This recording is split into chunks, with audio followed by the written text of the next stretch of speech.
You're listening to the Monocle Daily, first broadcast on the 22nd of May, 2026 on Monocle Radio. What will the world of urbanism take home from Baku? What did the rest of us take away from Eurovision, other than earache? And the life and legacy of slow food advocate Carlo Petrini. I'm Andrew Muller. The Monocle Daily starts now.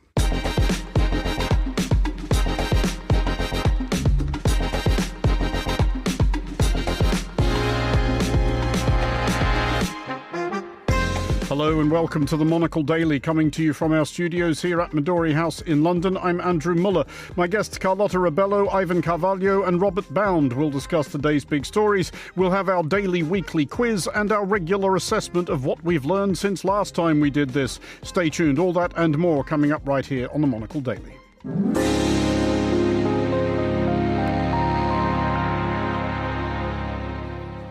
This is the Monocle Daily. I'm Andrew Muller, and first of all to Baku, where the World Urban Forum is wrapping up. This year's theme was Housing the World, and I am joined now from the event by Carlotta Rebello, Monocle's senior foreign correspondent. Carlotta, welcome to the Daily. How has your week in Baku been? It was a great week in Baku, and actually, we spoke on the very first day when there was a huge storm, but I don't know, since then, the sun was out and it was absolutely glorious, and it was my first time. I know that you said you love that city, and I can definitely tell why. I mean, from an urbanism perspective, did you get to see much of Baku itself? Because it does have lots of buildings shaped like weird stuff. It definitely does have a lot of buildings shaped like weird stuff. But I think the mix between the old and new is really what makes that such a fascinating city. I had the chance to go to the Heydar Aliyev Museum, the cultural center designed by Zaha Hadid, which is a stunning piece of urban development. But sadly, with a lot of these urbanism conferences, the way it goes is that you are stuck in a venue for most of the day. But the Baku Olympic Stadium is not too shabby. So what actually did you take away from the event? Because as you said, we talked at the start of it about what the ambition of this was. It was going to have this focus on housing, which is a pressing concern all over the world, and especially all over all over Europe and the Western world. Did anybody appear to have any brilliant ideas for solving the problem? What I found quite interesting about this year's edition of the World Urban Forum was the fact that, sadly, I guess in a weird way, the fact that the housing crisis is now properly global. It no longer is based on regions or even your income. Every city in the world is pretty much feeling it. It has driven a bit of momentum behind actually trying to find some of the solutions. And one of the things that struck me the most this time around was that the businesses and private sector were actually invited to take a seat at the table and to take part in a lot of the discussions. Of course, we've always had representatives from the private sector at the World Urban Forum before, but this year there was a dedicated business assembly where you could hear from a few of the entrepreneurs and founders who are having these amazing ideas that can help mitigate the crisis, but need indeed platforms like UN Habitat to help scale up those solutions to actually implement them in a bigger way. And one of the many founders, you had people working from new construction materials to homes that can be built in a matter of weeks, to actually other models to promote housing finance. I spoke with the team behind CREDAI, which is the Real Estate Confederation from India of real estate developers, and they were telling me that they put this initiative where for every unit that is built through their partners, they will plant 30 trees. And suddenly, because it's associated with greenery and with sustainability, there's a renewed focus on trying to build more homes because it will lead to this huge reforestation program. They have an ambitious 9,000 acres of land as a target to reforest. So those are some of the solutions that you are seeing and that, if scaled up, really have the potential to change the way things are. Well, you mentioned there UN Habitat. You did speak to the executive director, Anacláudia Rossbach. Let's hear a bit of what she had to say. Oh, it's amazing. I think it broke many records in terms of not only numbers, but I think quality and innovation. I've been participating in very meaningful discussions. I think the level of participation, the political side and also technical, is very high. We had for the first time heads of states, 11 at Wolf, 90 ministers, and all these roundtables that we are putting together in discussions. We have researchers, academics, we have community leaders, we have local and regional governments that are helping to lift the debate. Carlotta, I'm struck there by her reference to the number of heads of government, heads of state and ministers who are now descending on this thing. Does that suggest to you that there is a growing understanding among those people that voters are extremely unhappy about this?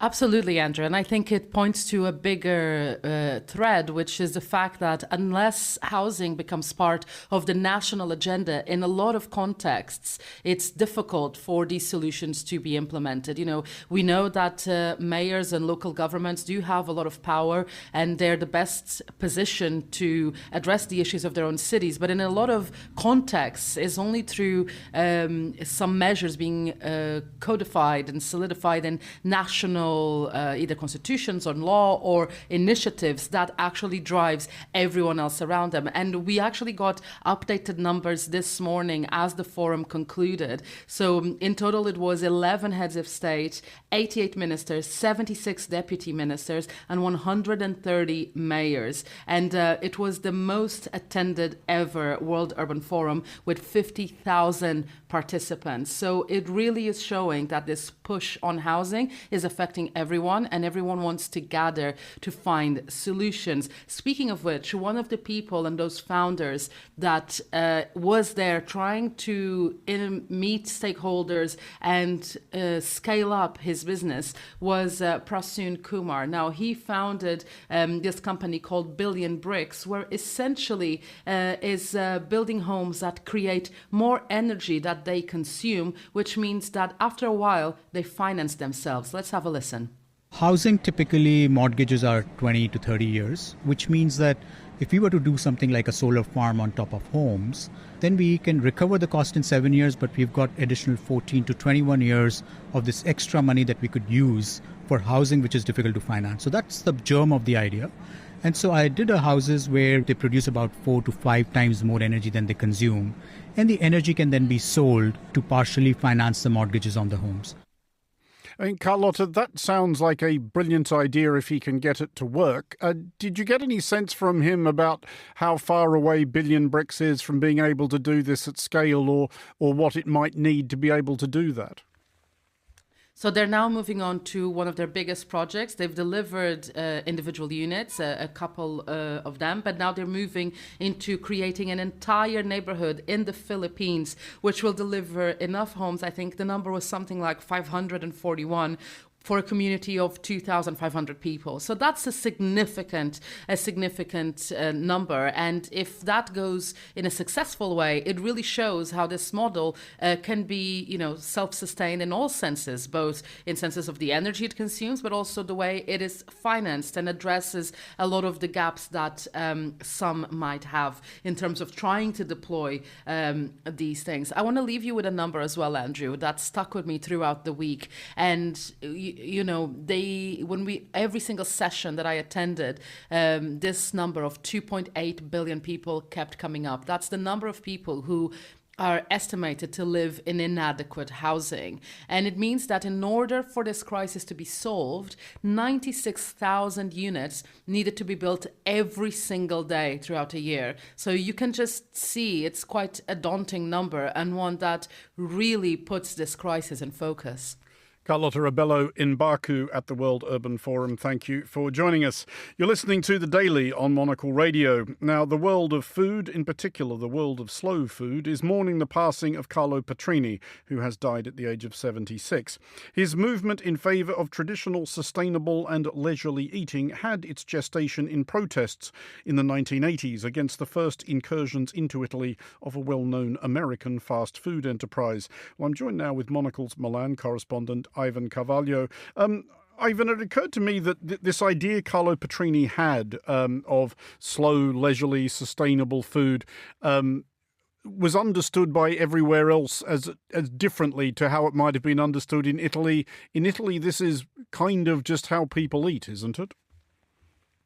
Exactly, Andrew. What we today everyone knows as farm to table was something that Italians have known for centuries. And so when he saw this encroachment of, as you mentioned, a big fast food chain, he was trying to mobilize people to say, look, we have this culture here, this food culture, which is very important.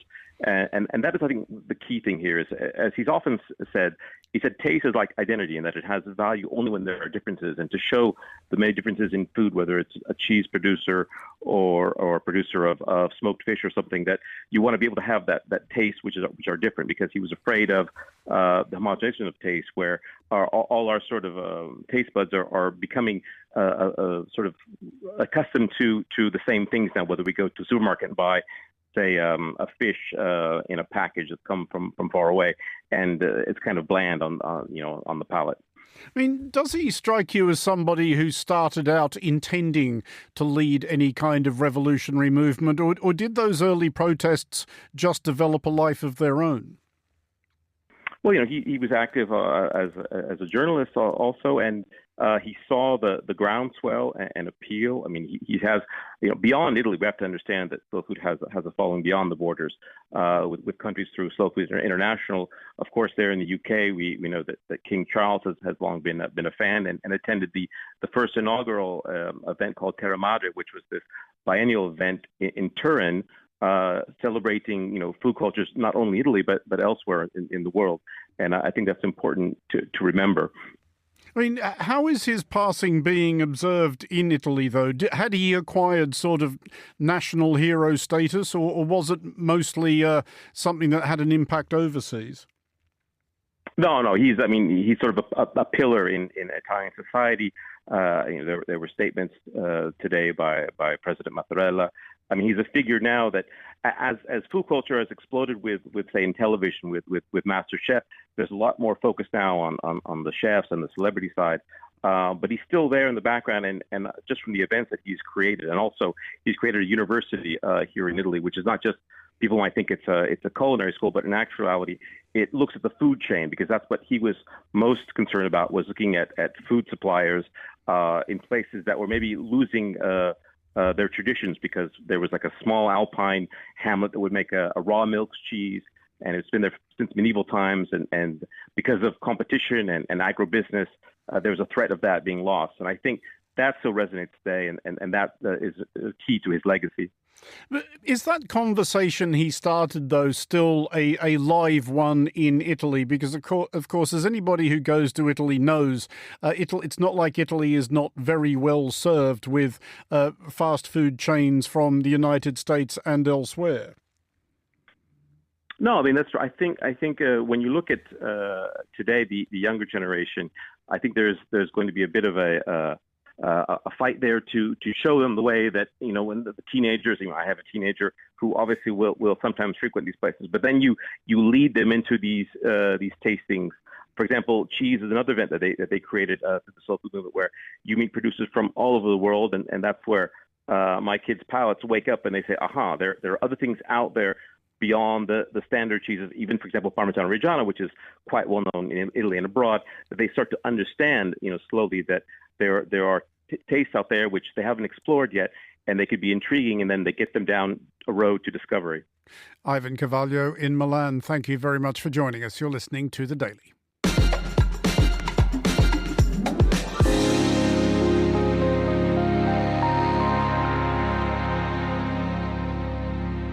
You're listening to the Monocle Daily. I'm Andrew Muller. It is Friday, so as is becoming traditional, I am joined in Studio One by my fellow contributing editor, Rob Bound, for what we are calling the Daily Weekly Quiz. We do have some theme music for it. We're not going to play it just yet, because first I want to say hello to Rob. Hello to Rob. Hi, Andrew. It's wonderful as ever to be here.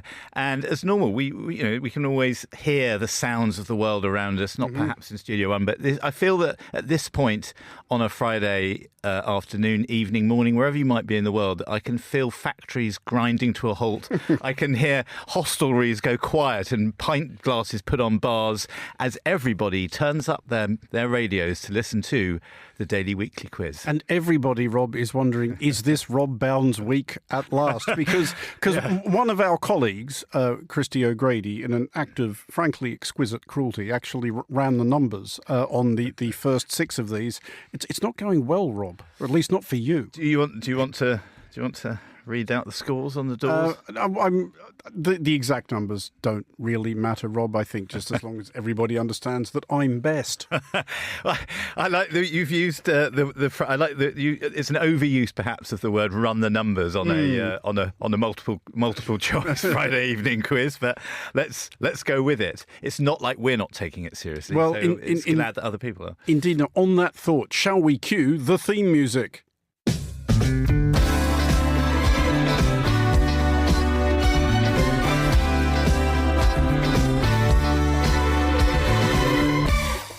All right, settle down, everybody. Rob, I think this week what we're going to do is you're going first, which is to say I'm asking you the first question, give you a chance to get some runs on the board early, might be good for your morale, etc. I'm taking it you've won the toss and you're putting me in. I've won the toss and I'm sending the other mob in, flying in the face of the wisdom of my nation's former Test captain, Steve Waugh, who once said that when you win the toss, 9 times out of 10 you bat, the other time you think about it, and then you bat.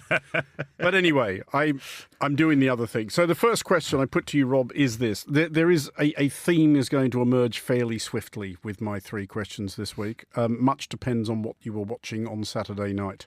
So last Saturday's Eurovision Song Contest was won by Bulgaria with Dara's song Bangaranga. I literally did not expect that.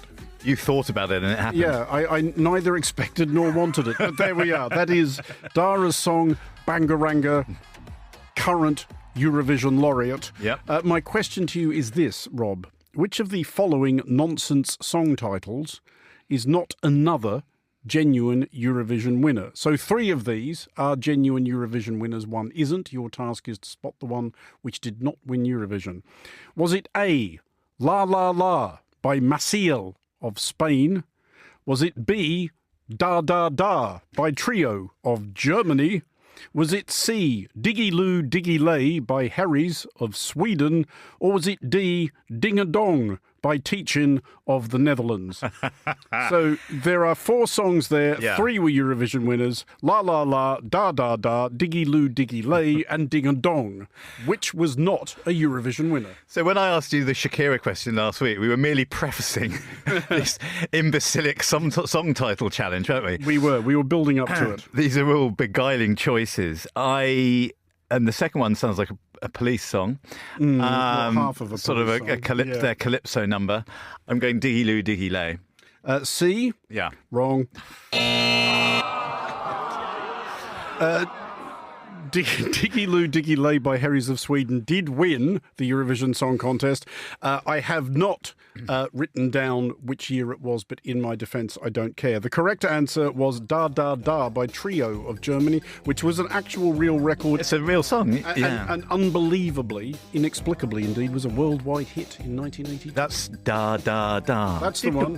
That's the one. Okay. Amazing. I thought that might have been culled from Eurovision. Yeah, astonishing they didn't enter it for Eurovision, really. But I don't know what Germany did enter in Eurovision in 1982. They were sort of channeling their sort of like cut price Kraftwerk with that, weren't they? But I'm sure it was awful. So anyway, 0-0, but I have a question in hand. Okay, your question, Andrew, your question number 1. I've failed to put any runs on the board. Maybe you won't either, who knows. This week, Arsenal won the Premier League for the first time in 22 years, and many millions of fans and a handful of world leaders congratulated the team on their achievement. The Premier League is watched by almost 2 billion people around the world, and descriptors of teams' fortunes have become common parlance internationally, sometimes even in government communications. Which of the following Premier League analogies or adjectives has not been used in public office or common parlance in recent years? A. A Swedish former finance minister warned his parliament that the country was in danger of becoming, quote, Spursy, meaning enviably appointed, but somehow failing badly, like Tottenham Hotspur. Is it B? In South Korea, football fans refer to living your Leeds days. This supposedly comes from Alan Smith's unlikely move from Leeds to Manchester United for a then huge fee back in 2004, much discussed when Korean Park Ji-sung later moved to United. Living your Leeds days, therefore, means living your golden age. Mm-hmm. C. In the Dutch Parliament, a Foreign Office minister used the phrase vanilla villa to mean neither this nor that, referring to Aston Villa's never been the best, never been the worst league placing, despite this week's Europa League win. Or D. In Ghana, an MP referred to the vice president of doing an economic Maguire because he was apparently always scoring economic own goals, quote, and therefore channeling the defensive work of Manchester United workhorse Harry Maguire. D is definitely genuine. I remember that. So that narrows us down to 3 of them. My instinct is that the Alan Smith one is possibly a little too cute and a bit too obscurantist. I'm saying B. Okay, well, wow. Hat off to those South Korean hipsters. Yeah, exactly, right? Living your Leeds days. And this has become something that followed Park Ji-sung around and Son when he was at Spurs, when they were less Spursy and he was cracking in the goals alongside Harry Kane. The one I'd made up is Vanilla Villa. Okay. Which I thought just sounded like it might sound quite good in the Dutch tongue. Everything does. Do you want to know Spursy was in fact the former manager, Igor Tudor, who was one of the managers that churned around this year in Spurs. One loser's track. Yeah, exactly. This was put to him at a Spurs press conference, if he knew what it meant. Are you familiar with the term Spurs? Does anyone talk to you about the term Spurs? Spursy. Tell me. I expect that you will explain me now. Bling. It means that basically from a real position of strength, they might be winning a game and suddenly they contrive to lose the game. It means it talks to a kind of a mental weakness. Okay. You've never heard? No. Absolutely liquid banter there. Defeat from victories, jaws, etc. Yeah. Well, speaking of which, that moves me along to my second question, Rob. Yeah. Which, persisting with the theme I have established, refers to last Saturday's Eurovision Song Contest. Question 2 is this. The UK's dreadful entry, Eins, Zwei, Drei, by Look Mum No Computer, finished a richly merited last, getting no votes from any European public and just 1 vote from a European jury. So my question is, which country threw the UK a bone? Was it A, Germany, B, Ukraine, C, Australia, or D, Gibraltar? Your options are Germany, Ukraine, Australia, or Gibraltar. That's an excellent question. Very savvy choices that might lead me in any number of ways. I feel like I remember Graham Norton being pleasantly surprised that Germany gave us a point. It's Ukraine, isn't it? It is Ukraine. See, the red herring I was going with there was because the song was called Eins, Zwei, Drei. Maybe the Germans would be excited by that. They were not, and quite rightly. Gibraltar does not, in fact, compete at Eurovision, so that was another red herring. Australia, obviously, in no imaginable circumstances, Would throw us a bone. Would spare a soupçon of pity for the British. It was Ukraine, by which I mean that we learn from that Boris Johnson's premiership was not a total bust. There is the legacy. Right there. So you are now 2 swings for 2 misses, and we now come to your second question. So question 2 for you, Andrew. Well loved, and I'm kind of tempting fate by being very much in your ballpark here. Okay. Well-loved New Zealand band Split Enz, the almost precursor to the excellent Crowded House, who were somehow Australian, and featuring both Finn brothers, Tim and Neil, are currently touring and back in the studio to record a new album after quite the hiatus. When did they release their last album, which, with a keen sense of filial finality, was called See You Around? Is it A, 1983, B, 1984, C, 1985, or D, 1986? When did Split Enz release their last LP? I can make, I think, an educated-ish guess on this. Huge fan of Split Enz. Yep. They made some astonishing records. One of the wonderful records they made, and this is where I'm getting to my educated guess, and I hope this isn't music industry myth, I'm pretty sure I'm right about this, was that they made a fantastic glorious psychedelic pop record called 6 Months in a Leaky Boat, which was going to be their big breakthrough smash hit in the United Kingdom following I Think I Got You, which Neil Finn wrote for them. Yeah. They released the song 6 Months in a Leaky Boat very shortly before the Falkland Islands Task Force set sail, and therefore it did not get a great deal of radio sort of like play. Lawrence in his summer smash. Exactly, did not get a great deal of radio play. That was obviously 1982, so I'm going to go ahead and guess that the album came out in 83, after which they hung it up.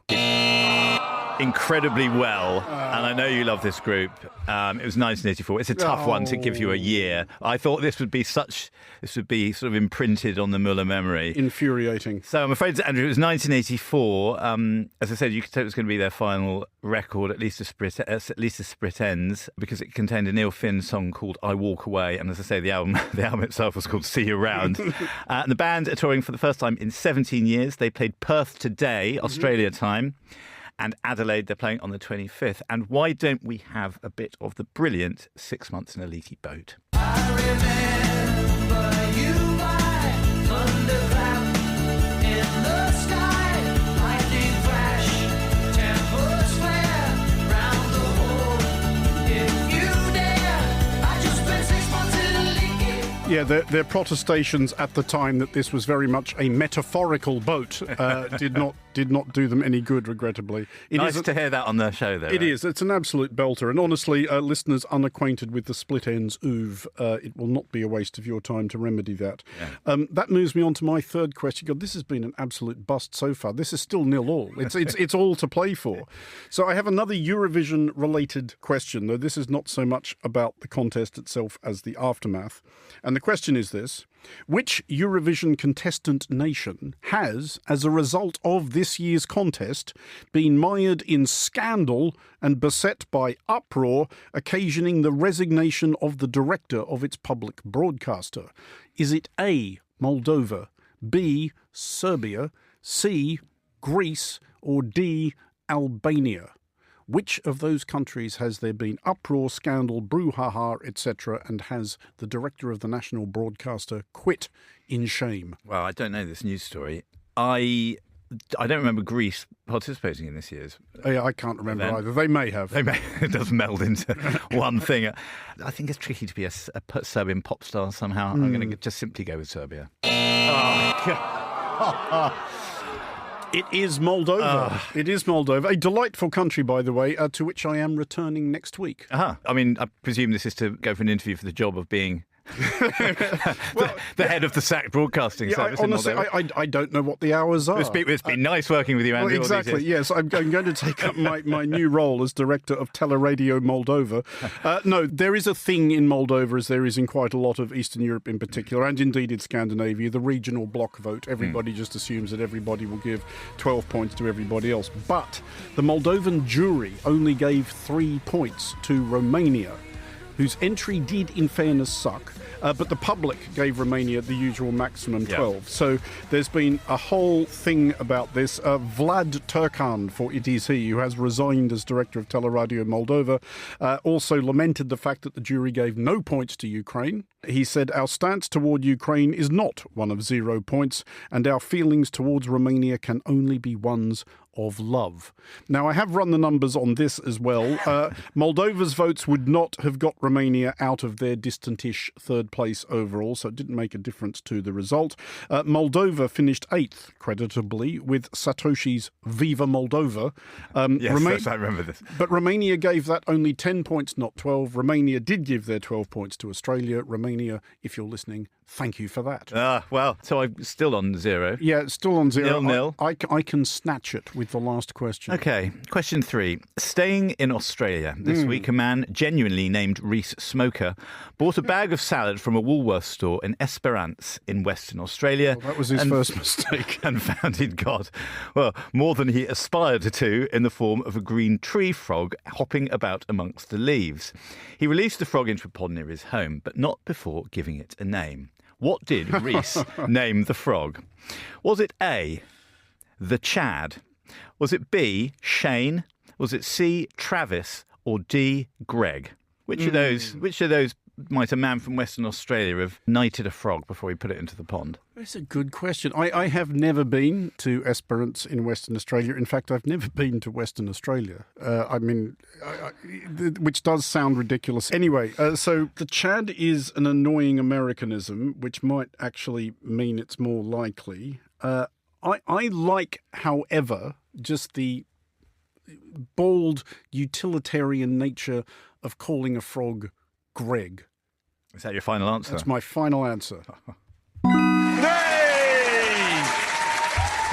How do you do it? How on earth do you do it? The Chad, I put the Chad in because he is an Aussie rules player for Western Australia, for one of Western Australia's teams. Really? For the hapless West Coast, or I suspect the flattering to deceive Fremantle? I think it's that. I think it's the latter. There's a certain kind of rhythm to Greg the Frog as well. Greg the Frog, yeah, exactly. The same amount of letters. Anyway, here is Reese Smoker's housemate, Billy Lapine, talking us through it. Yeah, he was just chilling in the bag. I think he was having a hell of a time, really. But yeah, lucky the bag had a few holes in it, and he had plenty of pastures to graze on. So yeah, no, he was enjoying it. Must have given them all a big shock on their way home from the rocket laboratory.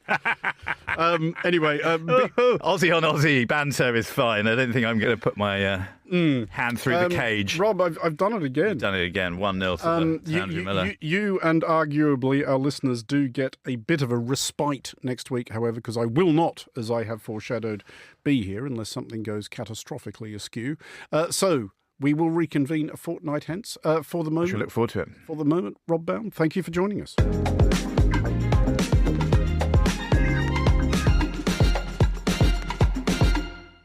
You are listening to The Daily with me, Andrew Muller, and finally on today's show, our weekly assessment of what useful lessons the last 7 days may have imparted.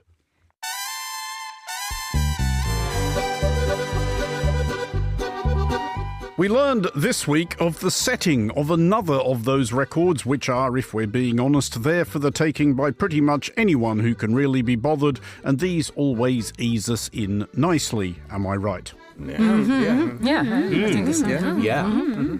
We learned that in Tancitaro, in the Mexican state of Michoacan, local avocado growers had whipped up the biggest ever bowl of guacamole, fully 6,800 kilograms of the stuff. Big hello to our listeners in Tancitaro. Hello! Sticking with the subject of greenish viscous sludge,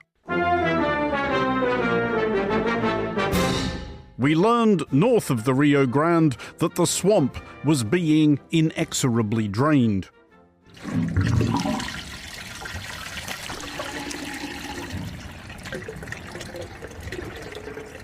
We learned this from US Vice President and wearily regular refresher of actuarial tables assessing the life expectancy of morbidly obese octogenarians, J.D. Vance. Fighting fraud in Washington, D.C., it's a little bit like fishing in a barrel with a nuclear weapon. From which we learned that similes may be added to the extensive list of things which appear not to be the Vice President's strong suit, like how would fishing in a barrel with a nuclear weapon even go? Could cause more problems than it solves is what we're saying.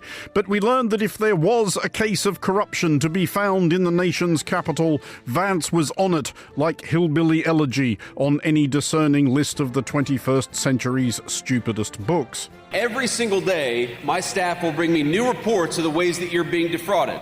Will they indeed? Do go on. There's a simple principle that I have, which is if you are committing fraud against the American people, you ought to go to prison. Would you, Mr. Vice President, care to dig yourself any deeper? If you are a public official and you're not fighting against fraud, you ought to have your money taken away because you should not be able to steal from all of you and give it to fraudsters. For we learned, and listeners suspecting a deft yet cunning foreshadowing device may now award themselves a point, that Vance's stirring message about the evils of self-serving graft by the people's representatives languished sadly unreceived in one noteworthy quarter. Donald Trump is setting up a $1.7 billion political slush fund for the Proud Boys and the Oath Keepers and his other political lieutenants and hangers-on. Yes, we learned, as was there articulated by a bemused Congressman Jamie Raskin of the Maryland 8th, that US President Donald Trump was preparing to distribute just short of $1.8 billion of taxpayers' money to these people.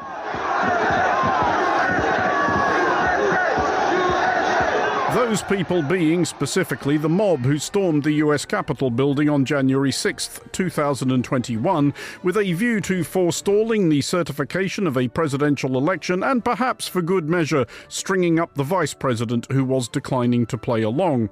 We learned that in a heartwarming acknowledgement of the looming 250th anniversary of the Declaration of Independence, the precise amount to be dispensed was $1.776 billion. You see what they've done there? And we learned that some of the putative putschists were already spending the loot. The number I've put in is $30 million. $21.5 million is for the wrongful imprisonment. And fair enough, as people promised money by Donald Trump have always and invariably received all of it in full on time. So we learned that in addition to already being pardoned by Trump, the 1,500 or so January 6th rioters imprisoned for their role in the affray are to be paid off by their fellow citizens whose will they were seeking to thwart. And we learned that this was all by way of helping persuade Trump to drop his lawsuit against the United States' own Internal Revenue Service, also under the terms of which President Trump and his taxes and the extraordinary order now from the Justice Department, now barring the IRS from investigating President Trump, his sons, and their companies. Still, that's probably fine, as it is literally unimaginable that President Trump or his sons have ever been or could ever be involved in any business activity which may conceivably pique the interest of any kind of regulator. Honestly, you might as well insinuate that Trump cheats at golf, and is that something that strikes anyone as remotely conceivable? Well, is it? Oh, when pigs fly. Rain would fall upwards. Never. That would never, ever happen. I really don't see it. Surely not. Quite. Also, we're sure that we would learn, if we looked it up, that even those convicted of crimes committed on January 6th, 2021, and subsequently pardoned and released back into society, have been duly reformed and model citizens thereafter. 159 had prior criminal records. 33 have been charged with committing new crimes since receiving Trump's mercy. But come on, that was like 5 months ago. Probably all been pretty quiet since. Investigators say Betancourt live-streamed himself stroking women's hair on the Metro. He previously spent time in prison for his role in the January 6th Capitol riot. He also faces burglary charges and stalking accusations. A local man pardoned by President Donald Trump for his role in the January 6th Capitol riots has been sentenced to life in prison for child molestation. Pardoned January 6th protester Ryan Nichols was arrested after allegedly displaying a firearm during a dispute in a church parking lot. You can't win them all, etc. But, and Maestro, the state song of Massachusetts. Hail to Massachusetts, the land of the free and the brave. We learned from all of the above that it was, all things considered, an even sadder week than it might otherwise have been to learn of the passing of former long-serving Massachusetts Congressman Barney Frank, who was always willing to serve as, among many other useful things, a sentient rebuke to the superstitions of the median voter. When you ask me that question, I am going to revert to my ethnic heritage and answer your question with a question.